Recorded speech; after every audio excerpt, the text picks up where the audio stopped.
اسمع كده مدرب السنغال قال ايه قبل مباراة النهائي امام المغرب. Hier, ce qui s'est passé, c'est anormal. Anormal. Une équipe comme le Sénégal qui descend, on le laisse avec la foule populaire comme ça. Les joueurs étaient en danger. Tout pouvait se passer contre des personnes mal intentionnées. Et ça ne doit pas se passer. Je pense que les enjeux d'un football ne doivent pas nous amener à faire certaines choses. Parce que quand on voit, aujourd'hui c'est dimanche de l'Afrique qui est en jeu. Notre compétition qu'avant personne ne regardait, aujourd'hui on l'a mis haut. Il ne faut pas qu'on gâte ça.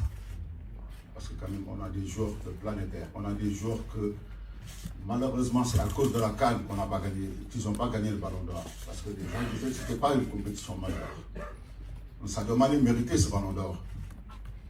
Mais il disait que parce qu'il c'est une CAN, ce n'est pas une compétition majeure. وتقريبا كده لو مدرب السنغال متفق مع حسام حسن يقولوا نفس الكلام مش هيحصل كده، لكن كل كلام مدرب السنغال ان لاعيبته كانت في محطة القطر بدون حماية او امن، ان كان ممكن اي حاجة تحصل لهم. طبعا كان في كلام تاني اتقال ان احنا ما خدناش تذاكر للنهائي نديها للاسر بتاعتنا عشان تيجي تحضر، ولكن ارد عليك هنا بصوت اناحي لاعب المغرب ذات نفسه للبطولة بتتلعب على ارضه قال لك احنا اللعيبة وما لقيناش تيكت. فالسؤال هنا او في اسئلة كتير عامة، هل المنتخب السنغالي ما كانش يعرف ان هو هيسافر بالقطر متفاجئ مثلا؟